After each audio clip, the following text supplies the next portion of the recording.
сыныпты зерттеу арқылы оқушылардың сыныптағы білім сапасын жоғарылатуға болады және мұғалімдердің белсенділігін күшейтуге болады деген ойда түйгім келеді сіздерге. Яғни сабақты зерттеу, яғни бұл әрбір мұғалімнің өзінің жақсы жақтарын көрсету немесе өзін жетілдіруіне өте үлкен пайдасын тигізіп тұрды.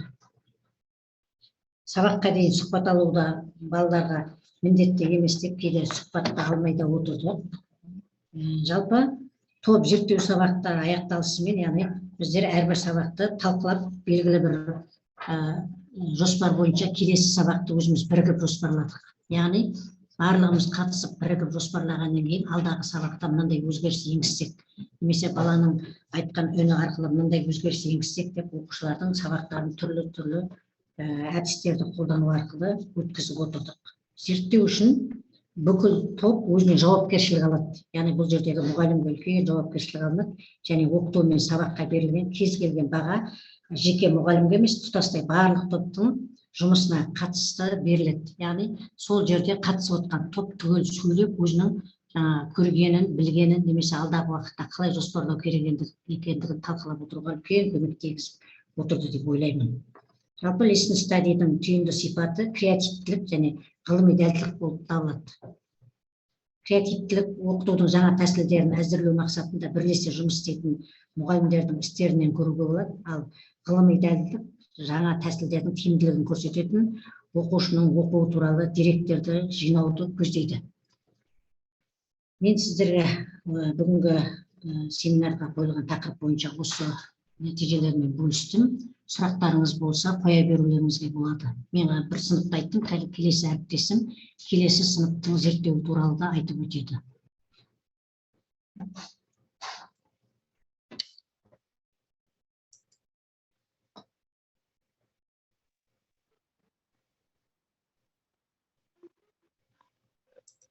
Рахмет. Естіліп тұр ма Таңшолпан апай? Рахмет. Ой бөліскеніңізге көп рахмет. Ендігі сөз кезегін директордың бейінісі жөніндегі орынбасары Дәрменова Айбек Қылышбекқызына беріледі. Апайдың тақырыбы іс-әрекетті зерттеу, мұғалімнің белсенді тәжірибесі әлде ғылыми зерттеу ме деген тақырыпта. Досым естіліп тұр ма? Досым естіліп тұр ма? Құрметті әріптестер, іс-әрекеттегі зерттеу ғой, менің алдымда жұлдыз кете берсін. Олай болсын.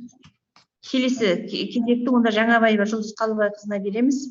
Бұл қазақ тілі мен әдебиет пәнінің мұғалімі өз бетімен тапсырмаларды орындау арқылы білім сапасын арттыруға бола ма деген тақырыпта өзінің зерттеу іс-әрекеттерін айтып береді. Және әріптестер камераны ашып, фотоға түсейік. Сондықтан беттерін ашып көрсетіңіздер камераны. Жақсы. Жұлдыз.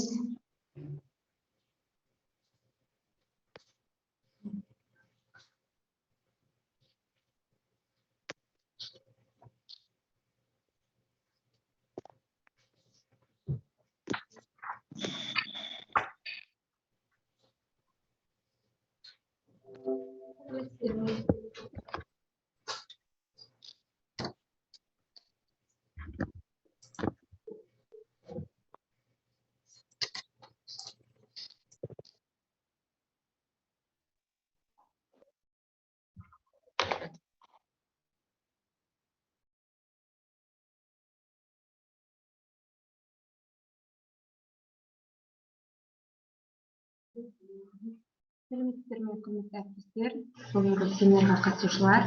Мен Жаңабаева Жұлдыз Қалыбайқызы, қазақ тілі мен әдебиеті пәнінің мұғалімімін. Менің бүгінгі сіздерге таныстыруым лесін стадий бойынша. Бұл лесін стадийді 9-шы А сынып оқушыларына жүргіздік. Яғни біздің мектебімізде жүргізілген лесін стадийдің екінші тобы. Біз лесін стадийімізға өз бетімен тапсырмаларды орындау арқылы білім сапасын арттыруға бола ма деген проблемалық тақырыпты алдық.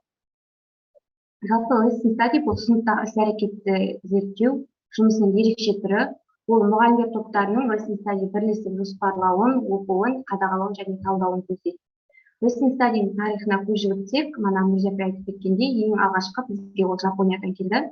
Жапониядағы лесін стадий бойынша оқушыларды А, Б, С тобына бөлмей барлық оқушыларды зерттеу болды. Ал ақш-тағы listening study бойынша бұл оқушыларды А, Б, С деңгейі арқылы бөлу арқылы сабақты зерттеу. Бұл 1970 жылдан бастап listening study барлық Жапон мектептерінде және жүзеге асырыла бастады. Бұлардың ең негізгі мақсаты оқушыларды зерттеу, сабақты зерттеу және мұғалімдердің біліктілігін арттырудың негізгі тұғыры болып есептелген. Listening study жалпы 3 саты бойынша жүзеге асырылады. Яғни бірінші listening study тобының құрылады және оның отырысы болады. Бірлесіп жоспарлау болады, қандай сабақтар өткізіледі, оның мақсаты қандай болады, оның тақырыбы қандай болады, қандай әдістер арқылы оқушылардың білім сапасын арттыруға болады деген тақырыпты көздейді. Бірінші өткізуден кейін, яғни listening study өткізгеннен кейін ода қадағалау болады және оқушылармен сұхбаттасу болады. Сұхбаттасу оқушылардың қағаз күйінде немесе ауызша интервью арқылы да жүзеге асырылады. Одан кейін listening studyде екінші талқылау болады және екінші listening studyге жоспарлау болады. Біздегі listening study кезеңі қазір 3 кезеңдік циклды жүзеге асырды. Яғни ол listening studyде біз оқушылардың білім сапасына 90-дық білім сапасы бойынша ең төменгі көрсеткіш көрсеткен сыныптарды таңдап алдық. Listening study ол бірлескен жоспар, өткізу, қадағалау, талдау және таныстыру. Бұл мұғалімнің оқытуына емес, listening studyде ең бірінші оқушының оқуына баса назар аудару керек. Себебі бұда сабақ беруші мұғалімге жан-жақта топ мүшелері көмектеседі, бірлесіп жоспар құрады, бірлесіп осы әдіс-тәсілдердің барлығын бірлесіп орындайды. Бұдағы ең негізгі назарда оқушылар бар және оқушылардың қажеттіліктерін қамтамасыз ету керек. Оларға осы сабақ барысында қандай жұмыс ұнайды, не ұнайды, кіммен жұмыс жасаған ұнайды, тәжірибе ұнай ма, әлде ол мұғалімнің ауызша түсіндіру ұнай ма, соның барлығы қарастыру керек. Біздің тобымызда ең алғашқы топ құрдық және топ отырысы болды. Listening studyде манағы бірінші цикл бойынша және біздің тобымыздың модераторы Дәрменова Айбөбек Қылышбекқызы, информатика пәнінің мұғалімі, көшбасшы. Зерттеу тақырыбымыз жеке тапсырмалар орындату арқылы оқушылардың білім сапасын арттыруға бола ма? Зерттеу мақсатымыз оқушылардың өз бетімен тапсырмаларды орындау кезіндегі іс-әрекетін зерттеу. Зерттеуге алынған сынып 9-шы А сынып. Біздің тобымызда 6 мүше болды. Яғни сыныпты зерттеуге қатысқан көшбасшы, бақылаушы, сабақ өткізуші, ресурс әзірлеуші және оператор. Яғни бұл жерде барлық listening studyге қатысушы топтар бірлесіп жұмыс жасайды. Біз топ құрғаннан кейін бірінші тақырыпты таңдамас бұрын оқушылардан қалай жұмыс жасаған ұнайтындығы туралы сауалнама алдық. Ол сауалнаманы біз Google форма арқылы алдық. Оқушылар қазіргі таңда біз барлық сабақтарда білесіздер, жеке жұмыс, топтық жұмыс, жұптық жұмыс жасаймыз. Топтық жұмыс кезінде оқушылар топ болып жұмыс жасаған кезде әлсіз оқушылар кейде сол жақсы оқушылар арқылы топта бірлесіп шығып кетеді. Яғни олардың алу бағасы бірдей болып кетеді. Соған байланысты біз жеке жұмыс кезінде әрбір оқушы қалай жұмыс жасайды, яғни А деңгейлі оқушы, В деңгейлі оқушы, С деңгейлі оқушы қалай жұмыс жасайтындығы. Және бұл деңгейді біз оқушыларға сабақ беретін пән мұғалімдерінен сауалнама алу арқылы біз деңгейге бөлдік. Яғни олардың сапа көрсеткіші арқылы бөлдік. Алдарыңызда зерттеу сабағынан көрініс, яғни математика сабағынан, физика сабағынан көрініс. Келесі бақылау картасы болып, бұл бақылау картасы әрбір топ мүшелеріне беріледі. Және бұда ұйымдастыру кезеңінде қандай болды оқушылар, яғни одан кейін әр тапсырма кезінде оқушылар қандай қызмет атқарды, оқушының жауабы қандай болды. Listening studyге қатысушы бақылаушының ең негізгі қызметі осы бақылау картасын мұқият толтыру. Осы бақылау картасы арқылы оқушылардың қалай жұмыс жасағандығын біз бірлесе отырып талдаймыз келесіде. Және әр бақылаушыға А деңгейлі, В деңгейлі, С деңгейлі оқушыларды біз бөліп алдық. Бір топ мүшесі барлық сыныпты қадағалайтын болды, қалғандары сол деңгей бойынша қадағалайтын болды. Және міндетті түрде бір оператор жұмыс жасайды. Ресурс дайындайтын адамдар жұмыс жасайды. Одан кейін зерттеу тобының біз зерде тобы деп құрып, осы сабақты зерттеу тобы туралы жоспар құрдық, бақылау картасын толтырып отырып, және мына суретте назар аударсаңыздар, бақылауда оқушыларды анықтау, бұл жаңағы біздердің алған сауалнама нәтижелеріміз, мұғалімдерден алған қай оқушының қандай деңгейде екендігін біз өзіміз үшін бірінші саралап алдық. Ал оқушы дегеніміз кім? Ол жан-жақты дамыған, барлық пәннен үлгерімі жоғары, танымдық қабілетті көзқарасы қалыптасқан, оқуға деген ынтасы зор оқушы. Бұдағы негізгі мақсат ал оқушының көшбасшылық қабілетін дамыту. Келесі, бұл оқушы дегеніміз кім? Ол барлық пәннен үлгерім көрсеткіші жақсы, сабақты үнемі белсенді танытып отыратын, тапсырмаларды өз бетімен орындауға тырысатын, интеллектілік қабілетті мұғалім сұрағанда орташа ғана көрсететін оқушы деңгейі. Ал бұны біз жетілдіру критерийі негізгі белсенді мұғалімнің көмегінсіз таныта білу, яғни белсенділігін, тілдік қарым-қатынасын, тіл табысу қабілетін және тапсырма орындау қабілетін А деңгейлі оқушыға жеткізу. Келесі, С деңгейлі оқушы дегеніміз кім? Ол орташа оқу танымдық қабілеті бар, оқуға деген қызығушылығы таныта бермейді, мұғалім сұрағанда қысылып, қымтырылып жауап беретін, ыңғайсыздану пайда болатын оқушыны біз С оқушы деңгейіне жатқыздық. Бұдағы жетілдіру критерийі мұғаліммен бірлесе отырып жауап беру және өзінің деңгейін Б деңгейге көтеру. Lesson study'де және біз жаңа қатысушыларға оқушылардың оқушы белсенділігін анықтау сызбасы беріледі. Яғни әр қатарда қай оқушы белсенді болды. Оқушылардың аты жөні жазылып тұрады, әр қатардағы белсенді оқушыларға плюс қойып немесе аты жазылып отырады. Одан кейін оқушылардан әр сабақ соңында интервью алып отырдық. Біз интервью алу парағының арқылы аты жөнін жазбауға да болады, рұқсат еттік, немесе аты жөнін жазып берсе де болады. Бұл жерде біз сұрақтарды осы сабақ деңгейінде қойдық. Бүгінгі сабақта сіздерге не ұнады, не үйрендіңіз, нені келесі сабақта жақсартуға болады, қаншалықты жақсы өтті, өзіңіздің қабілетіңіз қандай болды, өзіңіз осы топта жұмыс жасаған кезде басқа оқушыға көмектесе алдыңыз ба, немесе жеке орындаған кезде сізге қиындық болды ма деген сұрақтар арқылы оқушылар интервью беріп отырды. Одан кейін талқылау мәселелері, яғни бұл алдарыңыздағы парақта көрсетілген бұл оқушының деңгейі. Дәл осылай әр парақта Б, А, С деп бөліп беріледі. Өткізілген сабақтан кейін біз топта бірлесе отыра немесе беруші пән мұғалімнің өз-өзіне жеке сауалдары мынандай болды. Жоспарланған, қолданылған оқыту әдістемесі, тәжірибелер, тәсілдер оқушыларды оқытуға көмектесті ме, әлде кедергі келтірді ме? Яғни келесі сабақта нені жақсарту керек деген мақсатта қойылды. Сізді сабақта не таңғалдырды? Мысалы, жеке жұмыста кейбір оқушылар уақытынан бұрын болады, немесе біздің А деңгейлі деп жүрген оқушымыз кейде А деңгейлі есепке орындауда қиындық келтірді.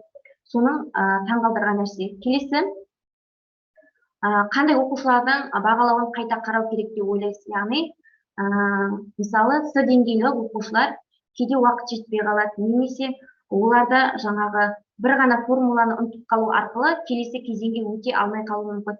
Сол кезде мұғалімнің көмегі керек болды ма деген сұрақтар қояды. Келесі жолы нені жақсартуымыз керек? Яғни келесі сабақта жоспарлауда біз жеке жұмыс арқылы қандай тапсырманы беруге болады, немесе қандай тапсырмаларды әдіс-тәсілді өзгертуге болады деген топта талқылау жасадық. Жалпы алғанда lesson study жүргізу арқылы біз оқушыларымыздың деңгейінің өскендігін көрдік. Жеке топтан гөрі жеке жұмыс кезінде оқушылардың жауапкершілігінің жоғары екендігін көрдік. Және 90-дық сапа бойынша бірінші тоқсанда 73%, екінші тоқсанда 73%, үшінші тоқсанда 80% көрсетті. Яғни біздің оқушыларымыз осы lesson study жүргізу арқылы өзінің білім сапасын көтерді. Жалпы lesson study жүргізу бұл бұрынғының көзқарасы бойынша тек мұғалімнің сабақ беруін зерттеу емес, оқушының сабағын зерттеу, сонымен қоса оқушының іс-әрекетін зерттеу болып табылады. Назарларыңызға рахмет. Жалпы айтарым осы. Біздегі жүргізілген 9-шы А сынып бойынша жүргізілген lesson study нәтижесі бойынша. Рахмет, Жұлдыз. Құрметті әріптестер, сұрақтарыңыз болса қойып отырыңыздар. Фото түсіруге камераны ашып қойылыңыздар сұраймыз. Келесі спикеріміз Дәрменова Айбек Қылышбекқызына береміз сөз кезегін. Демонстрацияға рұқсат бересіздер ме? Береміз.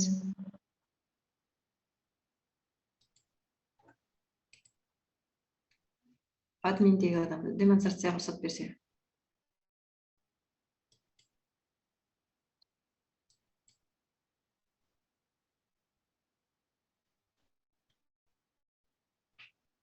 Жұлдыз. Бүйырдым апай, жасай аламыз. Жақсы. Саламатсыздар ма, әріптестер? Бүгін менің әріптестерім осы зерттеудің ішінен Лисин Сади бойынша, сабақты зерттеу бойынша айтып шықты. Енді осы өздеріңіз байқағандарыңыздай, биылғы 30 желтоқсан 2022 жылдың 533 бұйрық бойынша аттестациялау кезінде педагогтардан осы зерттеу жұмыстары бойынша Лисин Сади және Action Research бойынша да құжаттарды талап етті, тапсыру қажет болды. Енді менің алдымдағы әріптестерім осы Лисин Сади бойынша айтып шықса, енді мен іс-әрекеттегі зерттеу туралы айтқым келіп отыр. Бұл іс-әрекеттегі зерттеу айырмашылығы, екеуінің айырмашылығы. Лисин Садида, яғни сабақтағы зерттеуде команда болып сабақты зерттесе, бұл жерде ескеретін жағдай мұғалімнің іс-әрекеті ешқандай талданбайды, зерттелмейді. Тек қана оқушылардың сабаққа қатысы зерттеліп отыратын болса, іс-әрекет зерттеуде бұл мұғалім, пән мұғалімі өзінің әрекетін зерттейді. Енді іс-әрекеттегі зерттеу бұл мұғалімнің белсенділігі ме, әлде белсенді тәжірибесі ме, әлде ғылыми зерттеу ме? Осы бағыт бойынша айтатын болсақ, ғылыми зерттеу жалпы ғылыми таным мен ғылымның даму және өмір сүру формасы жалпы алғанда ғылыми зерттеу болып табылады. Ғылыми зерттеу бұл жаңа ғылымды, білімді әзірлеу процесі, объектіні, процесті немесе құбылысты, олардың құрылымы мен байланыстарын жан-жақты зерттеуге, сондай-ақ адам үшін пайдалы нәтижелерді алуға және тәжірибеге енгізуге бағытталған танымдық іс-әрекеттің түрлерінің бірі. Ғылыми зерттеу нәтижелер, түсініктер, заңдар және теориялар жүйесі түрінде әкелетін, әрекет ететін ақиқатты тану болып табылады. 10 минуттан кейін бітеді деп жатыр екен. Педагогикалық зерттеу жаңа педагогикалық білімді қалыптастыру процесі, оқыту, тәрбиелеу және дамытудың объективті заңдылықтарын ашуға бағытталған танымдық іс-әрекеттің түрі. Осылардан келген кезде енді педагогикалық зерттеу бұл жаңа ғылыми білім беру мақсатында мәселелерді анықтау және олар шешуге бағытталған әрекет екен. Қазіргі мұғалім үшін зерттеу қызметі оның кәсіби дамуының ажырамас бір бөлігіне айналды. Сонда біз қазір барлық мұғалім өзінің іс-әрекетін болсын, сабақты зерттеуге қатысу болсын, жалпы зерттеу жұмысына айналысу талап етіледі екен. Ғылыми педагогикалық әдебиетте іс-әрекеттер зерттеуді атауға бола ма деген пікірталастар осы күнге дейін жүріп жатыр. Іс-әрекет зерттеудің жақтаушы болып табылатын Эллиот 2009 жылы білім беру саласындағы зерттеу мен іс-әрекет зерттеу арасында айырмашылықты өте үлкен көп екендігін алға тартады. Атап айтқанда, Эллиот білім беру саласындағы зерттеуді негізінен университеттерде кәсіби зерттеушілер орындайтын зерттеу түрі анықтайды. Зерттеудің бұл түрі ағартушылықтың оң жақтарын зерделеуге бағытталған. Алайда білім беру саласындағы зерттеу оқыту мен оқу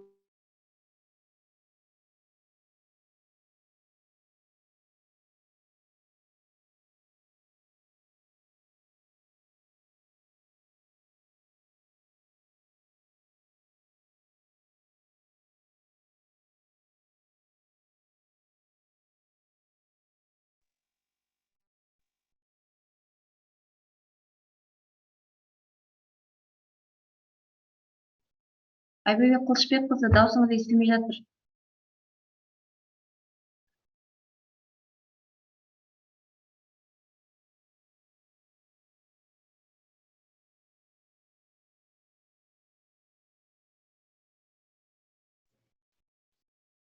Дауыс естілмей қалып отыр.